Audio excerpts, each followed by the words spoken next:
Thank you for joining another edition of Bumps and Thumps, the talk of wrestling. I'm Brian Ferguson. Today, my guest is a wrestler, actor, voice talent, model, and business owner.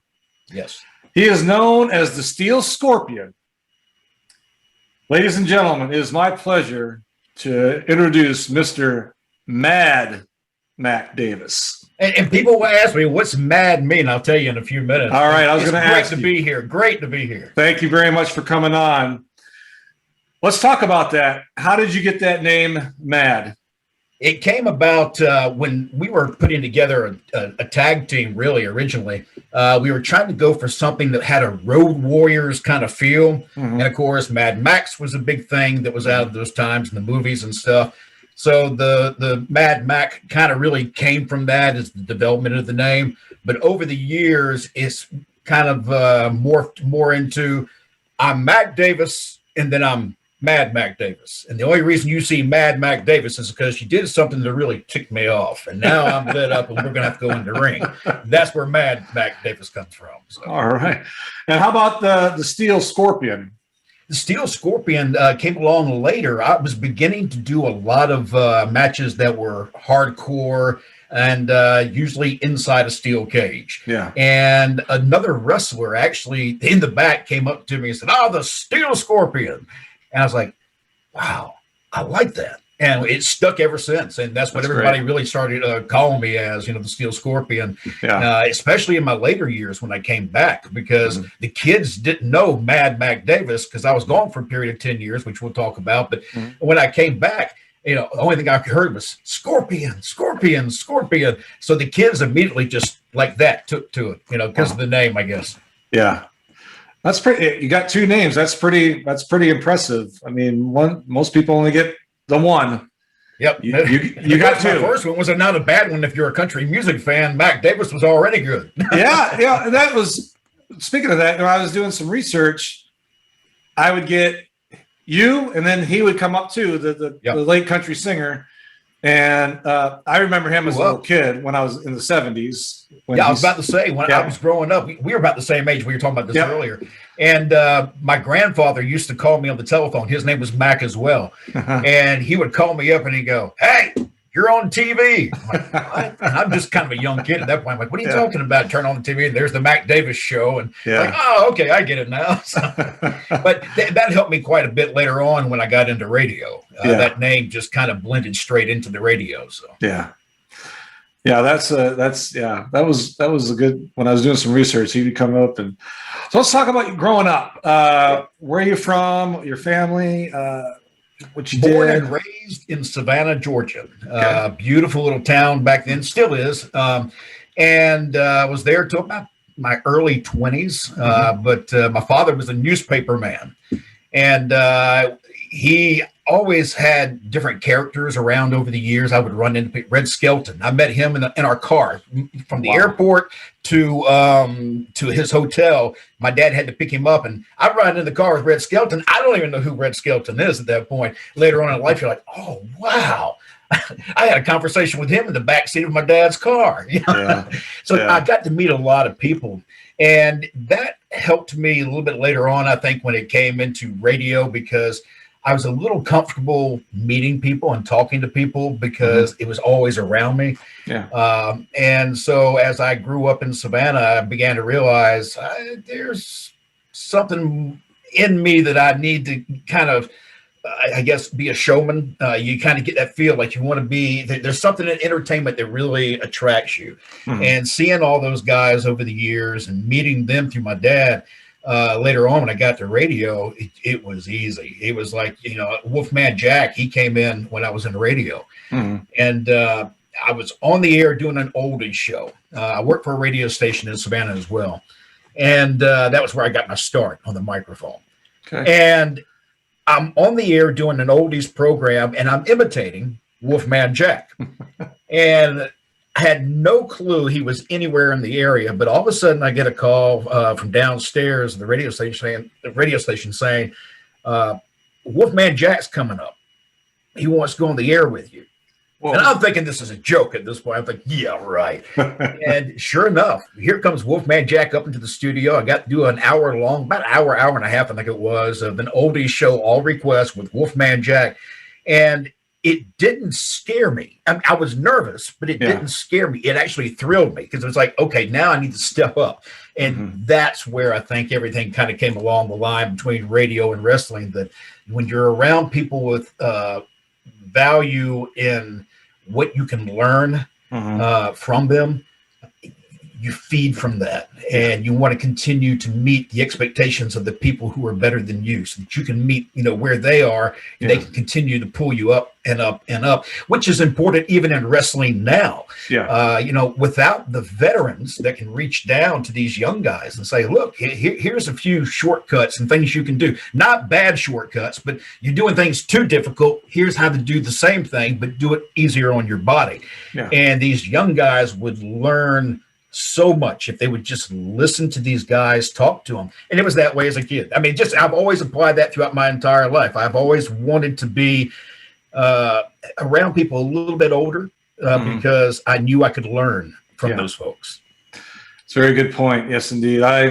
Same way. I like to be around people that older, know what they're doing, and understand, and have the patience to teach you, or to and there are a bunch of people out there too who are our age that are more than willing to say, tell me what you want to know, tell me what I can help you with, because we've been through so much at this point right now. That's one of the angles we're running in a storyline right now, where the old guys have value to these young guys, and if you allow yourself to be open, you're going to learn a lot more, a lot quicker, just by listening to these older guys. Right.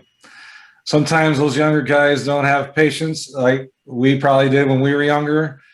But I think like the older you get, the more you realize. In today's age, if you don't get somebody's attention in the first 5 seconds, you're done. I mean, the attention span nowadays, this is not a cut on the younger people watching. This is not a cut on you, okay? What I'm saying, though, is that the listening habits, watching habits have changed dramatically over the years. And if you can't grab them in the first few minutes, they're not going to stay there. They're going to be gone. I see a lot of people who put up things when it comes to advertising, which is something I do, you mentioned earlier. And my rule of thumb is, if you look at a billboard and you can see in a glance as you're driving by what that billboard's message was, that was a good billboard. Because that's how people look at things nowadays. They turn on the TV or whatever, and they look at it, and I mean, within a half second to a second, man, they're done. Nope, not what I want. Psh, nope, not what I want. Psh, next, you know how it is. Even social media has gotten really, we're constantly changing how we do podcasts and vlogs and things, because sometimes you can do an hour show. Sometimes the watching habits only allow for a 5-minute show, or you take a 1 hour show, which is what happens most times now. You get an hour show and you can break it up into little parts and then show those in clips. People are more likely to watch those clips than watch the entire interview. It's just a different world than it was when we grew up. Totally 100% agree with you. And it's a totally different world as far as that. Schooling. You said you were in Savannah. Did you go to college there? I graduated from Windsor Forest High School in Savannah. Went to Armstrong State College after I left there. And it was in that first year I kind of knew this isn't for me, because I knew what I wanted to do. And I didn't see how college was going to get me there. And to get my kids, and I'm not saying don't go to school. But, for me, I knew, I kind of had a feeling for what I wanted to do. And once I knew that, when I knew radio was going to be my career, and it was for over 30 years, that kind of fine-tuned where I needed to be and what I needed to do. I don't think that college is for everybody, and I openly say that. I think that there are technical colleges that are very beneficial to people. And I think there are situations where sometimes just get out there and do the work and learn the trade, and you'll learn a lot more, on the job training, which I think is very important. In wrestling, because I know we're really revolving around wrestling, but wrestling is the same way. You've got to evolve. You just have to. I'm gonna shut up right now because I'm afraid I might say things I don't want to say. But I just think it's kind of frustrating. If you're in wrestling, you're not going to want to go to college. If that's your career. But a lot of wrestlers now realize they need that backup. Because there's only so many years in wrestling that you can make a living, unless you're one of the big guys. And then, you might have a 20, 30-year career. Yeah. But wrestling is a lot like Hollywood. There's not everybody's going to be the main star on the screen. It's not going to be everybody's going to be The Rock, and people have to have a backup plan. So education is extremely important, but it all depends on the job that you're looking for as to where you should be going. Yeah. I agree. When I was in my 20s, I didn't go to college until I was in my 30s myself. I just didn't have the desire. I just wanted to, I was in the Army. I just did what I was told to do, made rank. And then at a certain point, I knew I was going to retire. I said, okay, I got to start doing something besides this, because when I get out, what am I going to do? Yep. I got to have a backup. So I totally agree with you on that. And like you said, trade schools, wrestling school. Let's talk about that. So you have been in the ring. Talk to me about when you went to wrestling school, what that was like for you. Well, for me, it was a little bit odd. I didn't go to a traditional wrestling school. I got trained on the job training. And I'll explain why that is. Originally, when I was in radio, I was not in wrestling. Let me back up a little bit. When I was in radio, that's when I first got exposed to behind the scenes of wrestling, because I knew a promoter with WCW. His name was Chip Burnham. Super nice guy. I also had some contact with Dusty Rhodes. Dusty, through the years when I was in radio, would call me up. What do you need? And would supply us at the radio station all the time with T-shirts, hats, koozies, whatever that WCW product was out there. He made sure we always had a box full of it every month, and it didn't cost us a nickel, and we gave it away on the air. And when they came through town, they always had tickets for us to give away, and they would purchase advertising. But I got to know certain people like Dusty Rhodes and Chip Burnham. And so I got to learn a lot of behind the scenes, how this really operates and how it works. And over the years in radio, interviewing a lot of the wrestlers in the back for the shows that were coming up and for the shows that had already taken place, it became kind of like a second family, where it was like I was in radio. I knew I loved radio, but there was something about wrestling that was calling my name, and I knew it. And a lot of the guys would always comment, "You would be a wrestler one day." And I was a skinny little twerp. I was like, nah, I was just more about, rock and roll and, having fun on the radio. Yeah. And as time went on, things just, I don't even remember what the original question was now. I'm sitting there trying to remember. But I do know that Chip Burnham and Dusty Rhodes have really helped me out in radio. And it came down to a charity event, and that's where we were. The charity event was a football game between the police department and our sheriff's department. And at that time, they needed something during halftime for entertainment between the football game. And they said, well, we'll have a wrestling match. The fire department will face the radio station in a wrestling match. We put together a very rude looking ring. I mean, it was basically like 4 barrels and some ropes wrapped around them. But we got out there and we put on a little bit of a show, which got the attention of a promoter that was in the stands. I had no idea. Yeah. And he came up to me after we performed and said, have you ever considered actually getting in the ring and wrestling? And at that point, I had been working out a little bit more and started getting my body more in tune where I wanted it to be. And I said, actually, yes, I have. He said, come to our, facility. And he had just this little hole in the wall place with a ring in it, which is what most places are. Yeah. And he showed me a few moves in the ring and see if I could take bumps. So that was the biggest thing. Can I take a bump without, knocking myself silly? Yeah. And people would be surprised just how hard those rings are. And not every ring's the same. I can also tell you that. I've been in some rings where you wish you could be in it every day. And I've been in other rings where you feel like you'd be in traction the next day. Yeah. So they're really rough. But I got through that, and he said, all right, we're going to put you on a show. As I came out from my first show, the fans went nuts.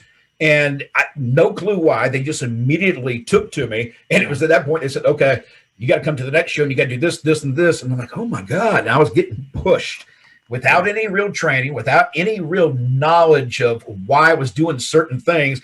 I could perform as far as showmen perform in front of the fans and make them believe what they were seeing. But you have to be able to do that in the ring as well. And that was slow coming, because it was every show is where my training took place. So I was training in front of the fans.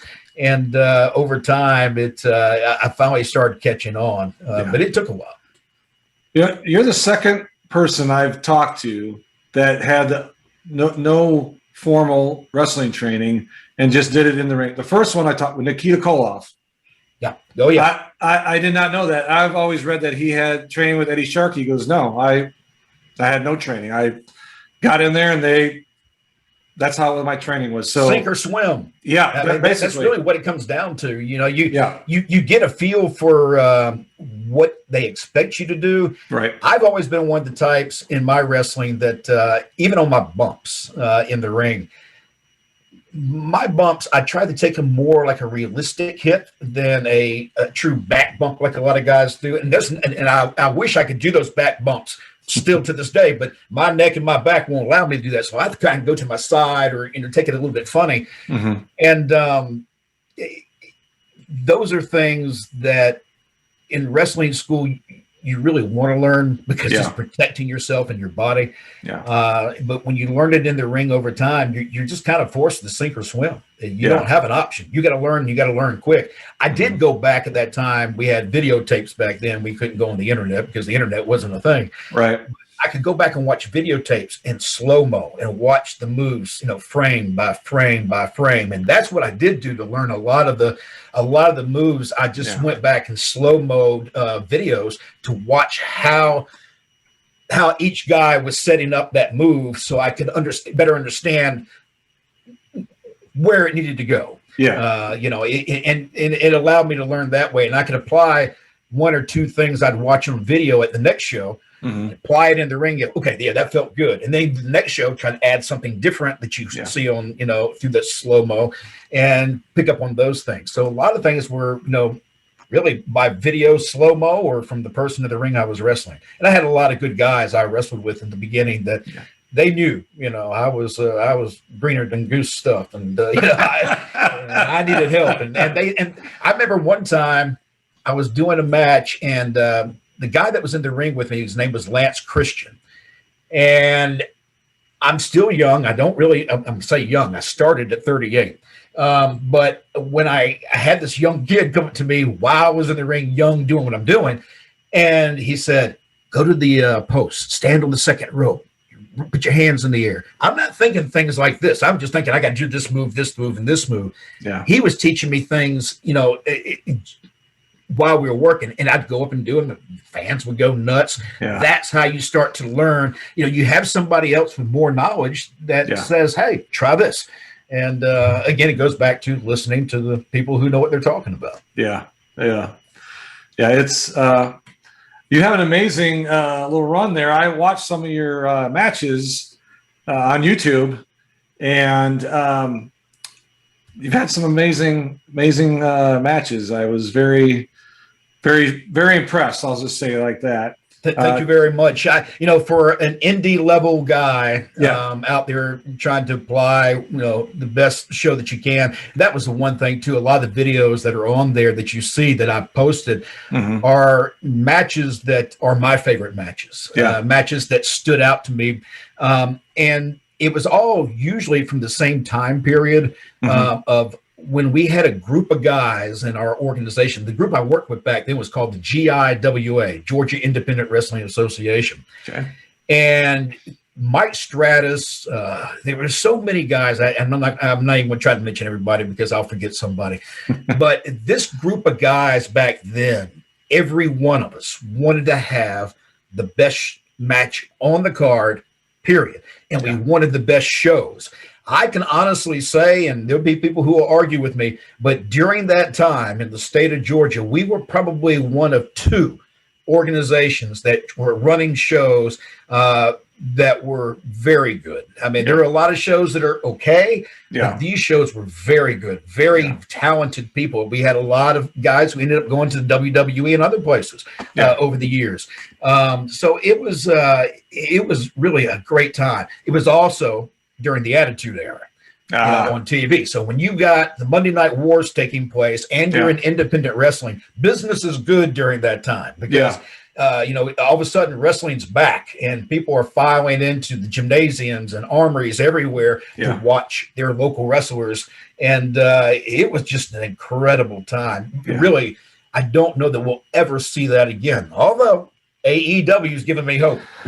And, I'll touch up on that too. AEW and the NWA is starting to come back. They actually have a show coming up at the end of August in St. Louis. And I don't know all the card yet. I know they're having an all-women's pay-per-view the first night. Yeah, I saw Mickey James got putting that together. Yeah, and I think I'm going to try to get up there, hopefully, at least for the NWA 73 event.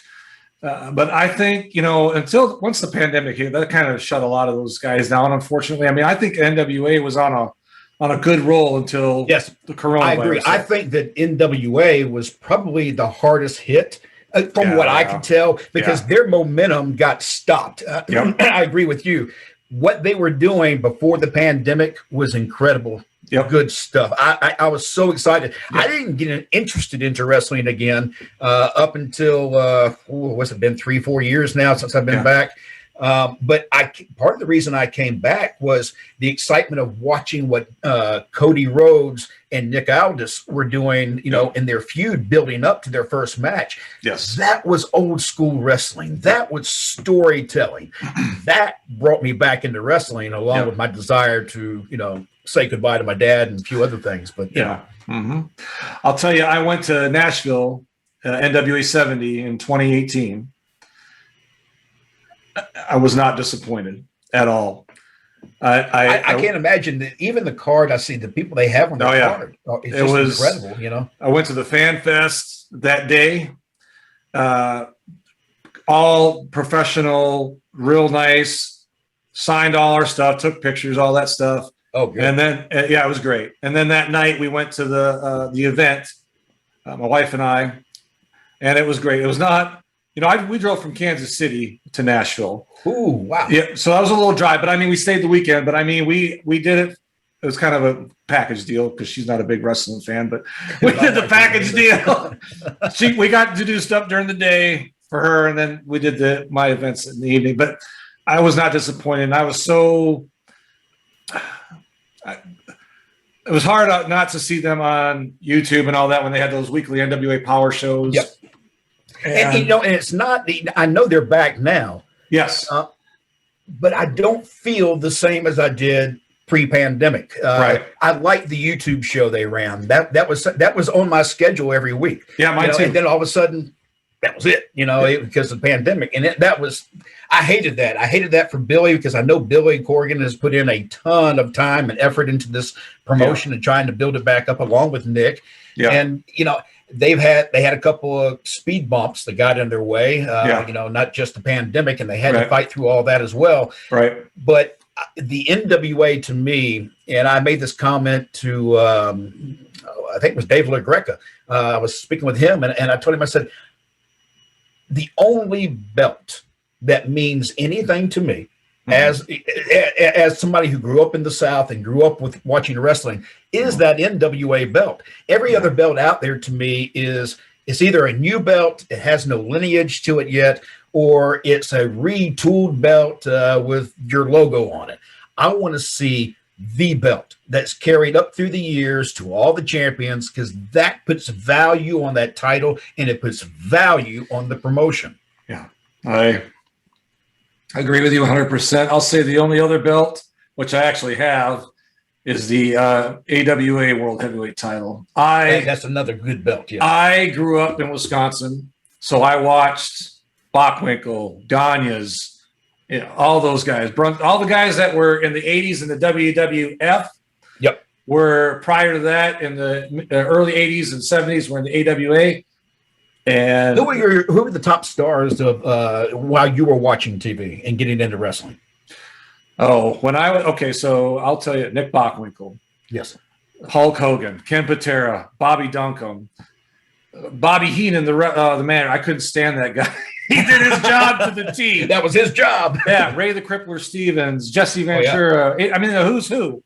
You got to see them all. I got to see the Southern wrestlers. I got to see the Blackjack Mulligans, the Ric Flairs, Dusty Rhodes, Magnum TA, Tully Blanchard, all those guys. And it's always interesting when you talk to wrestling fans. What did you watch when you grew up? Who were your stars? Because back then, for a lot of the young people watching, pre-internet, we didn't know what happened in these other places. All we knew were the guys that we saw. We didn't know what happened up in New York unless you were with some kind of a tape trading group maybe or something like that. Right. And so we didn't know. So it's interesting to me now to talk to somebody who's my age like you and go, what did you watch? Because when I grew up, this is kind of stuff we saw. What did you see? And you start to realize, man, there were a lot of great wrestling going on you never even heard about. Yeah, I will tell you. Once cable came in, then I got NWA, the Saturday night WCW, and then WW. Yep, 605, and WWF at the time, and UWF, Mid South. All of them started. So, but like I said, mine was the AWA. So they would come to our town every year at a local Catholic school gymnasium. They would come in. You would never see that today. Oh, no. I saw a lot of the big guys in the South, like I was mentioning, like Blackjack Mulligan, Dusty Rhodes, people like that, in small places. I mean, you can see them in the shrines, in the alley shrine, temple places that they had, and the National Guard armories. They would show up in places like that.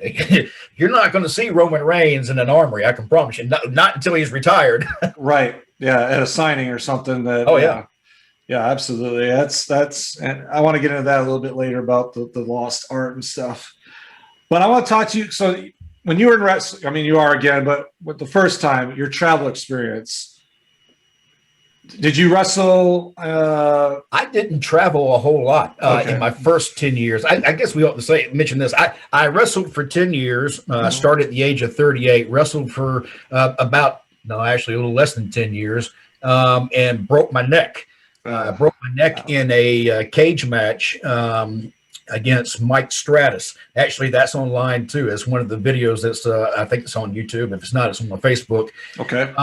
But he didn't break it when he came down and made the hit on my neck. It's just over time I had a lot of abuse, and that was the one that just kind of said, okay. And the doctor says, you don't want to get back in there anytime soon. So I was out for 10 years. Okay. What were we saying before that? What were we talking about? You're traveling. Oh, yeah. So I didn't really travel much in my first years. I was still learning so much that I was staying within our actual group of guys. I worked in 3-4 different feds over the time, but in different places. Yeah. That was the first place I wrestled. I went in and we wrestled probably 2 years there, maybe 3. Okay. And things changed quite a bit, and it got to the point where I realized I needed to go somewhere else for creativity. And I also wanted to find out if I could get myself over in a different town. Okay, this worked. This is in my hometown, and it worked here, and it worked great. Can I replicate this, somewhere else? And that's always a fear. When you go to a new fed, you could be the hottest thing in one place, and you could be a dud somewhere else. And so we went to a different fed, myself and my partner, and immediately got over. We were picked up right where we left off. Oh, good. So we were lucky. I just have always had a connection with the fans. I don't know what it is. I don't know if I'm very approachable. I like talking to people. I don't, like, get away from me. That's not me. Yeah. I remember even when I was wrestling my first time around, my wife and I, we'd go to video stores. Yes, there were video stores at one time. Yes. We'd go to the video store looking for a video or something to watch. And there would always be these kids. I see them looking around the corner, and they're afraid to walk up to me, but they know me from wrestling. Yeah. And eventually, I just have to go, come here, like that. Just let them know it was okay. They'd come over and they'd want to talk, and the parents, oh, I'm so sorry. No. Yeah. And that's weird because I was an independent wrestler. I was also working on radio in the same town. And you would think people would know me from radio more so than wrestling. Well, it came to be that I got more known from a certain group of people, from wrestling, not from radio. And especially the kids who really took to me. Yeah. And I knew that. I knew the kids took to me, and it always got to be, I can't do certain things because I don't want the kids to see this. And even to this day, I have grandkids. Yeah. And the first time that they ever saw me wrestle was just a few years ago when I came back. And I was very cautious of what I did that night while they were there because I didn't want them to see me in a light. They might go, oh, I've never seen him do that. Because when Mad Mac is in the ring, he has a little harder edge, than what we have right now. I'm nice, funny, and friendly, but if you piss me off, we got a problem. Yeah, right. Yeah, no, I understand that. It's it can be a challenge. I know that it can be. Yeah. So, have you been a heel? I played a heel for a short period of time because I wanted to. I wanted to have some creativity. Yeah. I was getting stale in my mind as a good guy, and I wanted to see, could I put that black hat on and make something happen? And so I came up with an idea that was to safeguard my face character in the event the heel didn't work. Yeah. And that was that I was actually undercover. I was not really a bad guy, although it appeared that way for quite some time. Yeah. But it ended up being that I was actually the good guy that just infiltrated the bad guy's lair and caused them to lose their belts and bust up. And so that was the only time, and that was a lot of fun. Yeah. You go from people cheering you and chanting your name and stuff. And again, this has been a while back. Yeah. Old ladies smacking you with your canes all of a sudden and throwing drinks on you is a whole different experience. But I embraced it. Yeah. But fans still would cheer me even though I was a bad guy. And that was a weird time. You got to remember, we're talking about Monday Night Wars, and that area of good and bad guy was getting really gray. Yeah. And I was dancing on that line quite a bit trying to find my way because fans were wanting more to see somebody who fought authority than somebody who stood up for the right thing. Yeah. Oh, I remember the Attitude Era. I remember Monday Night Wars, The Outsiders from WCW, and it was. Yeah, I got a show coming up actually next weekend, and that show Kevin Nash will be there. He and I and another guy will be doing commentary. Yeah, and we have there's a part of that show that's going to be really cool. Okay. And it was something that, again, it just kind of came up in my mind. I'm like, hey, I got an idea. We want to try this. Everybody's good with it, so I'm looking forward to it going down. It'll be on YouTube. If by the time this is out, people will probably be on YouTube and people can watch it. So you're working for a promotion now. What's the name of it? And, IWN. It's Independent Wrestling Network. It's a new group. It's the first show that they've had. Okay. I actually was working for Lariato Pro Wrestling, which is Doc Gallows' promotion. Okay, Doc Gallows. Yeah. Doc, I worked for Doc a little more than a year. I was filling in while they were trying to find somebody.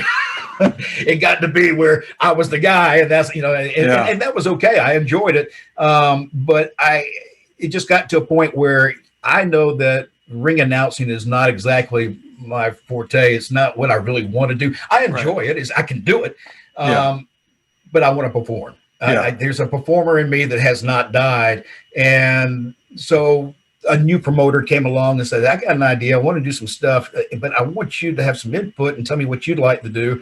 And as we talked, we realized we were probably good for one another, and it would give me an opportunity to still be able to perform at least for another year, and maybe even be able to have one more match, which is something my wife would not like to hear. But the truth is, I believe that there may be another match in still in the bag for me, and that excites me because I want to perform.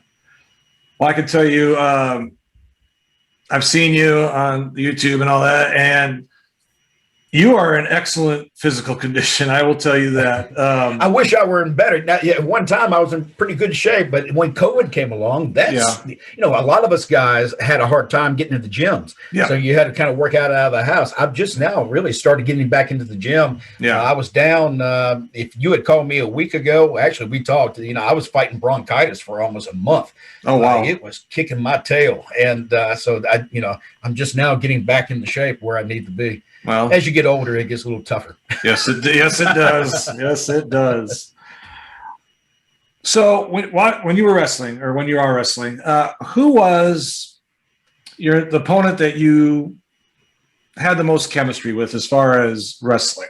There were two. There were two guys that I have worked with. There've been many that we've had good matches with. Yeah. But two that there's that connection. Yeah. One is Richie Wires, who was known as the Platinum Playboy. He's actually from Rage in the Cage, one of my first cage matches ever. And what's funny is that I started at 38 years of age. Mm-hmm. So I think it was probably at age 39 that he and I were in the cage together. And he was probably 21. Wow. He was just a baby. Yeah. And here's this kid helping me through this match. Yeah. But we always had chemistry. And the reason why we looked at each other before that first cage match and said, look, I'm going to lay these in. It's going to hurt. I'm sorry. I apologize now. And we went out and we did the match that way.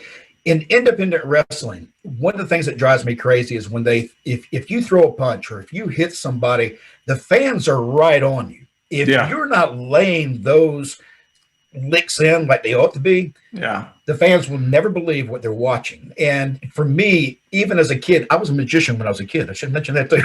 I did magic. But to me, there's always that mystique and the magic that you got to make them believe. What can you do to make them go, oh, God, man, he just knocked the snot out of him. Yeah. The only way to do that is to actually do it. Yeah. And be able to take those punches and be able to deliver those punches in a safe enough way that you're not killing each other, but it remains believable. Richie was one of those guys. He and I could go out and beat the crap out of each other, be sore the next day, but I love him like a brother. He loved me like a brother. Still do. We still talk to this day. The other one is Mike Stratus from the GIWA. Mike is there's a lot of things about Mike I like. Mike gave a home to a lot of guys who needed somewhere to go to not just apply their talents, but to maybe get away from the bad things. Maybe they were, I'm not saying this is the case, but, maybe they had drug issues at home or an alcoholic at home or something. This was a place they could come to and get away and be themselves without all that going on. Yeah. And so Mike Stratus, when I came back after a 10-year absence, I had gone through pretty deep depression. I didn't realize I had gone through depression or that I was in it. But once I did, I made a promise to myself that I was going to get back in shape, get back in the ring, and have another match, because that's where I remember being happy last was, being in the ring and working. And Mike, God bless him, he's our age. And, I'm asking him to do a cage match one-on-one at our age. Here, we're not young kids. We're in our, we're in our 50s, and we're talking about doing a singles match, which is hard enough for two older guys. Because most times you see the older guys in, tag team or 6-man tags because, we're not exactly as in shape as we used to be. No. But I was asking him to go in back in there and do it like we used to do it. And I thought we did pretty damn good. He said yes, despite the fact that he really didn't want to in the beginning because he was worried about whether we could pull it off. Yeah. But he and I have always had that chemistry. He was the heel, I was the face. And everybody knew if we got around each other, something was going to happen. That's just how it was. Same thing with Richie Wires. Richie Wires and I, we actually ran into a huddle house after a show one night. And this is maybe about 45 minutes after a show. You think you're kind of safe. I walk in, I start having, my meal. And it's probably about midnight. And he walks in. and there are fans in there. And all of a sudden I'm like, again, we like to keep things legit. Yeah. I got up, we looked at each other, we started mouthing off at one another. I put my stuff down, and the people in Huddle House were actually getting like, what the hell's going on here? We're starting to get loud. And I finally said, fine, I'll get out of here to save us trouble. And I just paid my bill and walked out and said something like, I'll see you next month. And the fans like, oh God, man, they about threw down in Huddle House. That's important. That kind of stuff's important to me. And so I always work well with people who have that same belief that, let's keep this real. The kayfabe. Yes, very much so. Yes. Let's talk about that. Pro wrestling, the main, the big ones, today versus yesteryear, 15, 20 years ago even. Your opinion, if you will, about the difference and good, bad, indifferent, whatever. I think it goes back to what we had talked about a while ago. Watching habits have changed drastically. What people want out of wrestling has changed drastically. I'm not sure that it's for the best. I know that sounds like an old man, but let me say this. I think that there is room for both in a wrestling program where you have storylines and old school type of feel, along with the exhibition wrestling, which is what I consider a lot of wrestling to be now. Yeah. Unfortunately, people are using more moves and multiple moves to wow people. It's not about, the story or working a body part or why is this guy not like this guy? That doesn't matter. It says, look what I can do. And that kind of wrestling, I don't enjoy personally. There are people who do. Yeah. I like storylines. I like, why are these two guys wanting to beat the crap out of one another? There's got to be a reason. Tell me the reason, and show me and tell me that story in the ring. The art of telling a story, I think, has gotten lost, and we've now taken over with exhibition wrestling more so than storytelling. I hate that. But I think that AEW, we talked about this a while ago too. AEW is a group that is blending both. You see a lot of what Cody does. That's old school, and I like that. Yeah. And you see stuff like Jungle Boy or the Young Bucks. These guys are more new school with exhibition wrestling. Look, I can watch a Young Bucks match, love the match, go, wow, that was incredible. Yeah. I'm not sure what the story was, but the match was incredible. Yeah. I like stories. That's what brings me back. I'll tell you, my favorite wrestler right now, to me personally, is Chris Jericho. I think, in my opinion, he is old school, but he knows how to blend all that together, the new stuff and everything. He always has. Yeah, he's just a good on the mic, and he's good in the ring, and he can tell a story. And he knows how to reinvent himself, which is extremely important in wrestling. Yeah. You can't be the same guy 30 years. That's not going to work. You can be the same guy, but that character's got to have some nuances in it that people want to see. Yeah. And Chris continues to have all these different type of characters. He's bringing the Painmaker back now, and so you see things like that. I love Chris for that. I think his creativity and the ability to blend the old and the new together, he's one of the few that can do that. There's not many out there. And most of the ones who can do that are with AEW. Yeah. I will tell you, too, that, the inner circle that they have right now, he's got young guys, he's got veterans in there. It's a good mix. And I just enjoy that part of it. They get a lot of heat. I've seen in the last few weeks about, they're hiring all these old WWE guys. Give me a break. Yeah. These guys coming from WWE is no different than a football player trading from one team to another. Yeah. You're getting better talent, more talent to add to your roster to make it one of the best. Yeah. We do that in all sports. Why can't we do that in wrestling? Yeah. That, to me, I hear people put that up all the time. And it's like, people are getting lost in WWE versus AEW. That's not what it should be. No. It's wrestling. You're getting wrestling. Be happy. What the hell's the problem?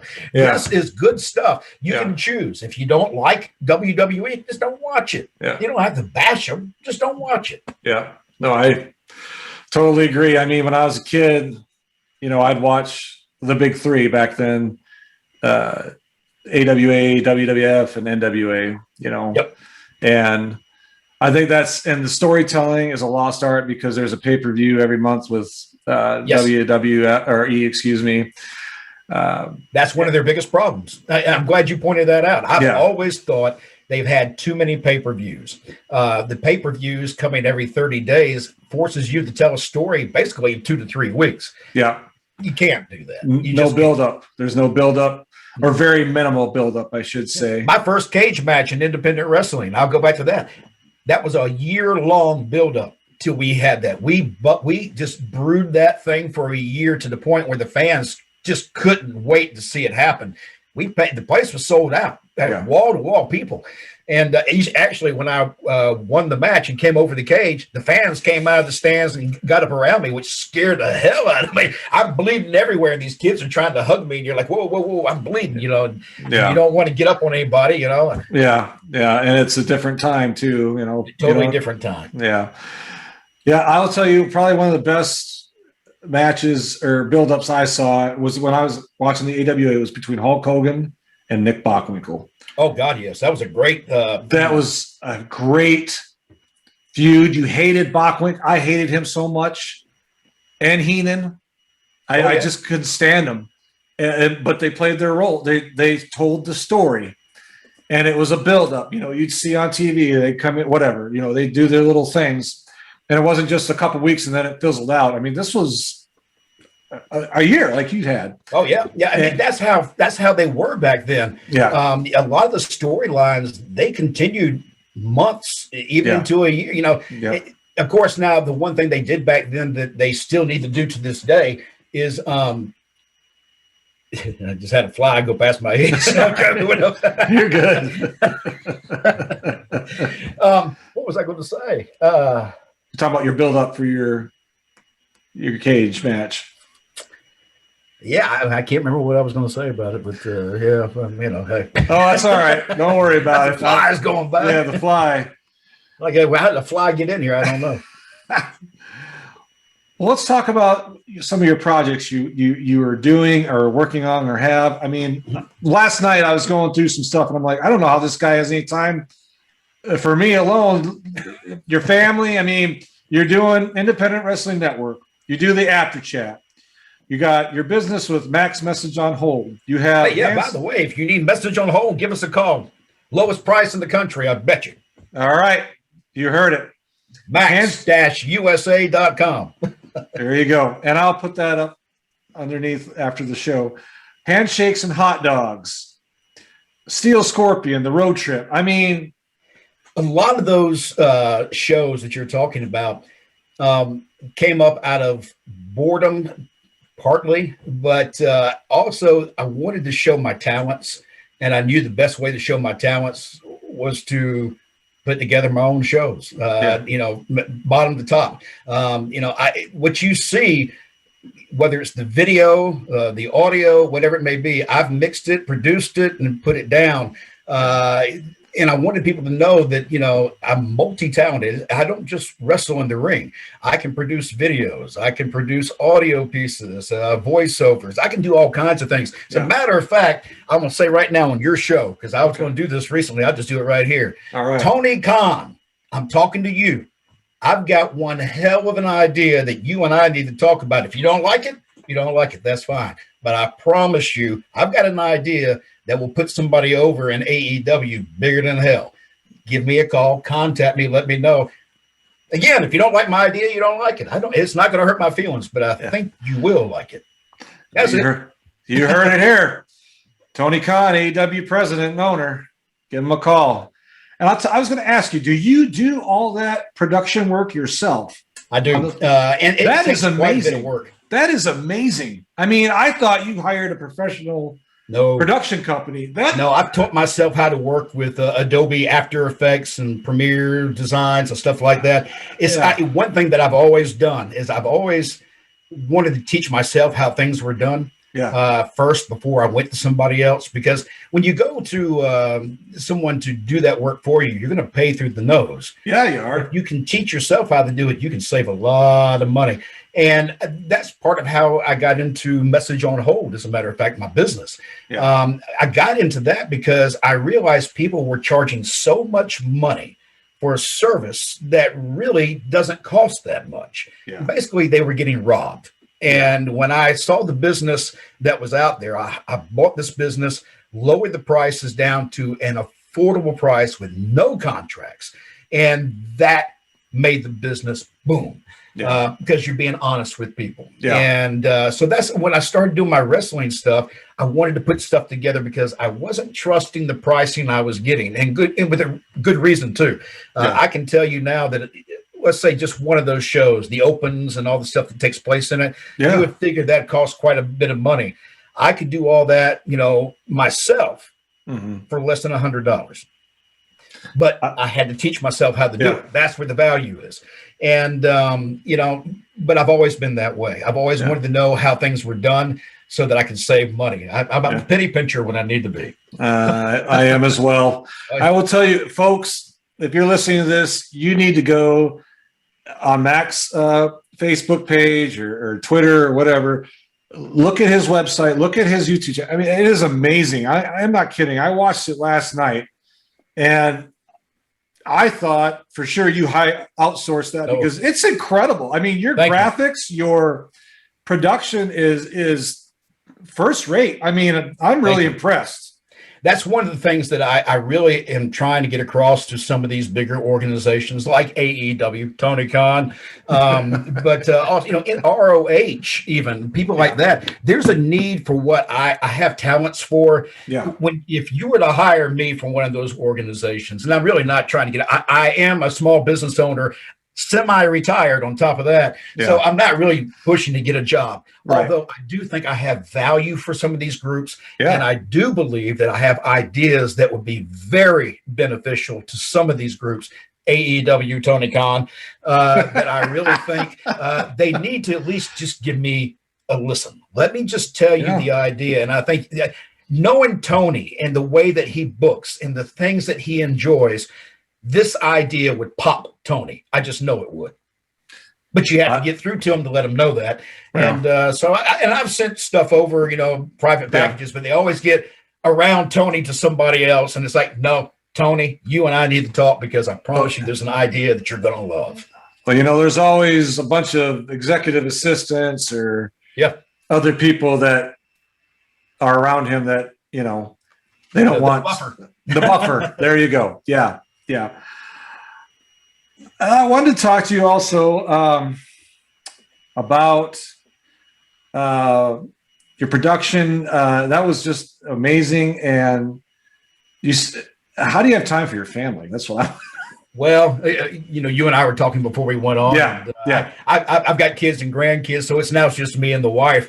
And so there's a lot of time. She's usually ready for me to go do something so I can get out of her hair. Because I've already lost all mine. She's afraid I'll take hers too. So I'm with you. So we have a lot of time, but I also, because I'm semi-retired during the day, I also find time. My mind is constantly going. That's part of my problem. I'm a very creative individual, so the creativity just continues to roll. And as I've gotten older, I've realized, God, I can't just sit still because my mind goes crazy. And it's like, well, boy, this would make a good video. I wonder if I could do this. I bet I could. And that's kind of, and then I start getting myself so wrapped up into it. I've done videos. My wife will tell you this. I'll start on a video and it'll be like, this has really turned out pretty good. And I can't leave. I won't eat. I won't drink. I won't get up from my desk until that video is completely done, because my creativity is just rolling so fast that I've got to get it out or it's going to be in there driving me nuts. I kind of have the same mentality. I got to get something done. Once I started, I can't put it down and come back. I can't let it lay. No, I'm with you. So you work with all these other people. How do you get involved with all the? I mean, I see you with Tommy Rich. You had an interview with him a few months back. You're working with Kevin Nash here in a week or so. You know, you're working with Bill Apter. How did you get all those connections? How did you? You're not going to believe me when I tell you this. When I came back from my broken neck and I got into wrestling, and after I had the matches that I had planned in my head that I wanted to do when I came back, once I knew I was done with that, I knew I needed to take another route in wrestling so I could still be involved in wrestling. Yeah. And that's when I started doing interviews and commentary and stuff like that, because I knew that blending my radio background with my wrestling background could be a benefit. And that's really where that came from. But more importantly, fear was no longer an issue. It's funny. I don't know if it just happens at a certain age or if you can learn it earlier. You would think that with everything that I did over my life, that fear would not have been a factor in meeting and doing certain things. But in wrestling, it was. That was new to me. And I finally got to a point where I thought, you know what? Screw this. I'm 57. I'm almost 58 now. I'm 58 years old. You know, I don't have a lot of time to keep going. One day no, it needs to be today. Yeah. This is when it needs to happen. And when you get that mindset, all that fear just goes away. Don't get me wrong. I can still walk out on stage and still be scared to death when I first walk out there, but in a good way. Yeah. The fear as far as saying I can do it, that's not there anymore. I can tell you I could walk on Dynamite right now and cut a promo with no problem at all in front of thousands of people. It wouldn't bother me for a second. Yeah. In my mind, it might be, but you wouldn't know it while you were watching. Yeah. That's just it's a freedom that came with that I can't explain. Yeah. And so all this other stuff happened. Walking up and talking to complete strangers I've never met before. How you doing, Jake? You know, Jake the Snake. Oh, good. Let's have a call. Let's have a conversation. Okay. Yeah. Boom. You know, it's just no fear. That's what it came down to. No fear. Well, that's man. Because I've seen a lot of interactions with those wrestlers, and you know, I've been doing this for about a year, this podcasting, and I was nervous. I did my first one with Greg Gagne last August, almost a year ago. Yeah. And it's hard sometimes to get people on here, just because, and rightfully so. Some people, hey, I need X amount of dollars.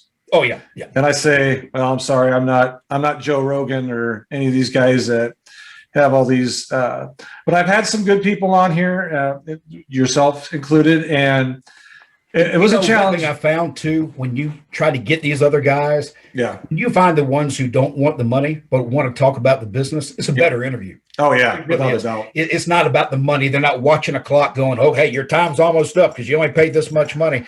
Yeah. As I mentioned earlier, my father was a newspaper man.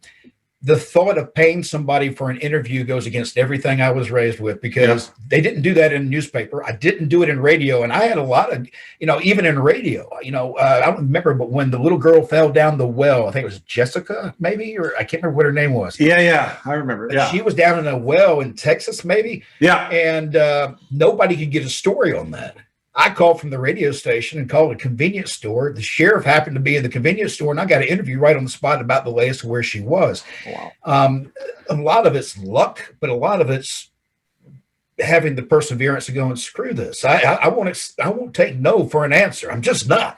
I know it's possible, so let's make it happen. Yeah. Yeah. Now, for the most part, if I get a hold of them and they contact me, they say, yeah, when do you want to do it? And I set up a date and time. And it's great. I mean, I've done this for about a year. I've never done anything like this in my entire life. As far as this, I mean, I've talked in front of people and things like that, but and you feel a lot freer than you used to? Oh yeah. I mean, I can do it now talking to you. I feel like I've known you for 20 years. And it's great. And I appreciate you coming on today. And what are you doing now? We talked about your event coming up next week. Are there any other projects that you're working on? Yes, as a matter of fact, I wanted to bring this up, and I had it on my computer. If I can get my computer to come back up over here. Let me slide right over here and get a password put in. Go for it.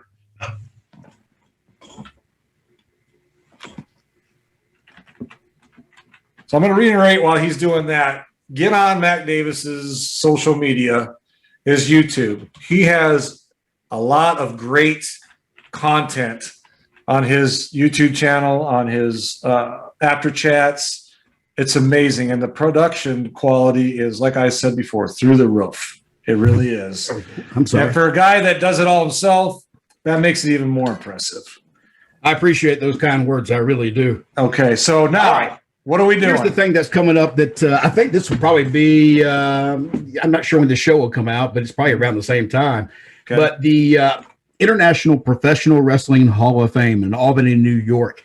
That's coming up on the same weekend as the NWA event you were talking about earlier, August 27th through the 29th. Okay. And that's going to be a lot of fun. I'll be there as a part of the contributing folks for the for the International Professional Wrestling Hall of Fame. Bill Apter will be there as well with this one-man show. Yes. Heck of a wrestling card on that Friday night that includes Mark Henry, Hall of Famer Mark Henry. He'll be there with many other big stars.